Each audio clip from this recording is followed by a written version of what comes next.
Sometimes a movie will open with a passage or quote, sometimes delivered by a narrator, but usually written on the screen as a title card. Edmund Elias Marriage's 1989 film Begotten has two. The purpose of these title cards, when they are used, is twofold. They immediately set a tone for the audience, but more importantly, they advise the viewer on the thematic lens through which they should view the contents of the movie. Like a TV crew member holding up a cue card and instructing the live studio audience when to laugh or gasp, a movie that begins with a quote or passage is instructing the audience on how they should think and feel while watching. If you're watching a movie and you don't understand the point or the meaning, just think back to the cue card at the start. It told you to feel miserable, remember? These are the opening passages from Begotten.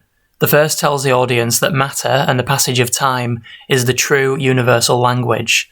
Photographers and diary makers, by recording moments and freezing them in time, are stuck forever in their present, and language bearers, which means everyone on Earth, are included in this sentiment.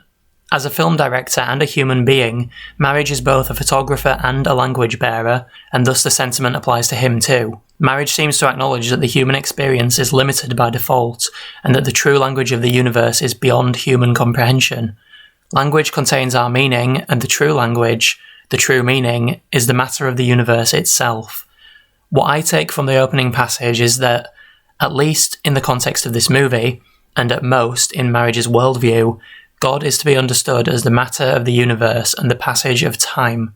The second passage supports this, describing life as flesh on bone, convulsing above the ground.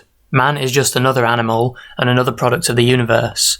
This sounds like an incredibly cynical and hopeless worldview, but Marriage has stated in interviews that he believes in the continuity of consciousness in some form. He says, "I don't think the body dying means it's over, it just means there's a transformation taking place." Even after physical death, Marriage believes life doesn't end, and thus his statement that life is flesh on bone becomes a spiritual philosophy describing the body as merely a vessel for the human spirit, not the entirety of a human's existence. Even the Bible agrees. Genesis 2:7 reads, "The Lord God formed a man of dust from the ground, and breathed into his nostrils the breath of life, and the man became a living being." The previous passage makes sense now. The matter of the universe and the essence of the human soul are the things that will endure across time, not the written or spoken records humans make. That's a lot to take in during the first 42 seconds of a movie, and a lot to remember for the remaining 72 minutes. If matter and the passage of time are the true language, then that explains why the movie has no spoken dialogue. It doesn't need any to convey its philosophy. If man is flesh on bone and the physical body is not the essence of human existence, only the vessel for it, then the humiliating and degrading ways in which characters are treated within the film's narrative are nothing more than the wheels of the universe turning dispassionately. Dispassionately is the key word there. Like the universe according to Friedrich Nietzsche, Begotten as a piece of art has no meaning but that which we, the audience, assign to it. Nietzsche is known for declaring that God is dead and we have killed him, but Nietzsche was more specifically referring to the notion of a collectively accepted objective truth, and not the literal creator of all things. As the world had become scientifically enlightened, so too had the world begun to move away from the assumed objective truth of Christianity, and thus God, as a concept, was dead. Since God's function in Nietzsche's eyes was to provide humans with a sense of meaning for their lives, a world in which God is dead is a world in which human life has no meaning, that is, no objective and universal meaning. No meaning that people should collectively assume to be true. Begotten as a piece of art is nihilistic. That's not me necessarily assuming that Marriage is a nihilist, but that the film as art reflects that philosophy. The movie begins with God killing himself. That's the character's credited name, by the way. And so in this movie, it isn't literally humans that killed him. It could be assumed that God killing himself at the start of the movie is meant to personify or visually portray Nietzsche's statement, but I don't think this is the case, functionally speaking. It's a nice piece of irony, but I think the function of God's death in Begotten instead reflects the movie's artistic approach, rather than its philosophical approach. Antonin Artaud was a French dramatist, essayist and theatre director who wrote in The Theatre and Its Double that the language of theatre should be the dramatic and sensual experience given to the audience, and not necessarily literal language. His notion of a theatre of cruelty has been described as a way of attacking the audience, waking them from their complacency and their assumptions of what theatre should be. It's worth noting at this point that Marriage's background was in theatre, and that Begotten had first been conceived as a theatre production following Artaud's artistic philosophy. Deciding instead to adapt Begotten as a film, Marriage carried over that most important notion of cruel theatre, making an effort to assault the audience and subvert their comfortable expectations of what films should be.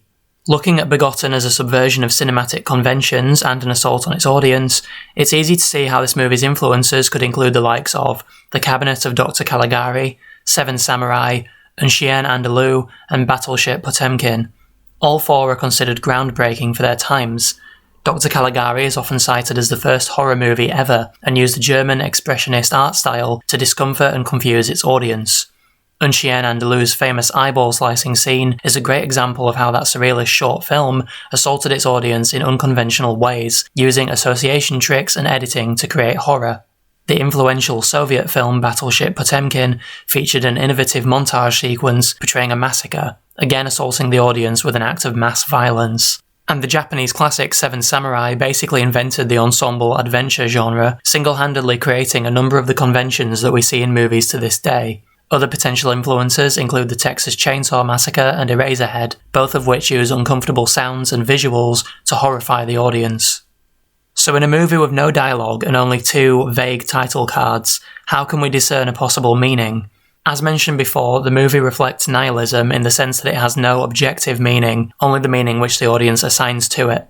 It would be oversimplistic, I think, to say that Begotten is only about man destroying nature, only an allegory for creation, only a retelling of parts of the Bible, or that Mother Earth and the Son of Earth are only the Virgin Mary and Jesus Christ. Begotten marries numerous religions, myths, and philosophies into a sort of monomyth, compounding story elements from the Bible, philosophical cues from Nietzsche, artistic attitudes from Artaud, and directors like Akira Kurosawa, Luis Buñuel, and Sergei Eisenstein, and visual cues from Greek and Roman mythology. Religious and mythological stories tend to be brutal, even the Bible, which we teach to our children, and that brutality might be the most important cue Begotten takes from creation mythology. The fact that the movie takes place in an unspecified place and time is important too. There are basically no clues as to where or when this movie is set.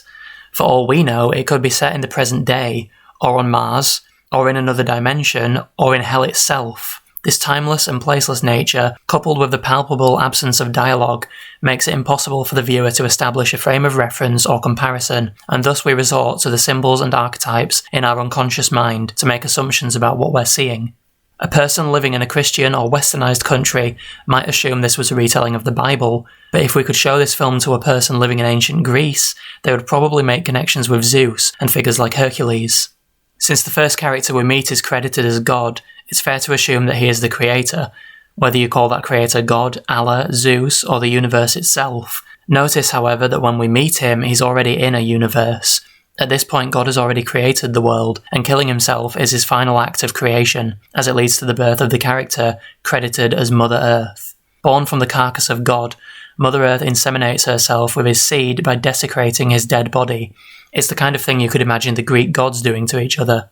After placing God in a coffin and falling pregnant, Mother Earth gives birth to the character credited as Son of Earth, Flesh on Bone, whom she abandons to face the wilderness alone. Despite the implications of his name, that he is the first human, the son is actually seized by other humans, who salvage his organs and burn him. The world of Begotten is so passive that it doesn't even need God to create it, and it already has humans in it when the first man is born. So is the Son of Earth the first man, basically Adam from the Bible, or is he the Son of God, basically Jesus? If we're to assume that he represents Jesus, then it would be easy to assume that the pilgrims that kill him represent the people who crucified Jesus. I propose that if he does represent Jesus, and once again I don't personally believe he represents any one single character, then perhaps the pilgrims are Jesus' disciples, whom Jesus taught to symbolically drink his blood and eat his flesh. The pilgrims do indeed salvage the son's organs before disposing of him. By the end of the movie, when Mother Earth and the son have been buried and become one with the soil, flowers begin to bloom over their graves. In my opinion, this is the continuity of consciousness that Marriage has described in interviews, as the innocence of the characters and the flesh of their bodies is transformed into new life. The death of their physical bodies is not the end for them. Even the death of God himself brings forth more new life, and while the sun is shown setting on the horizon multiple times during the movie, Marriage also shows us the sun rising. I think at this point I've squeezed everything I can out of this film. The thematic depth and symbolism it offers is its greatest asset, and unfortunately it's far more interesting to talk about than to actually watch. As always, if you've sat through the whole video, I very much appreciate it. Do consider subscribing for more reviews and analysis.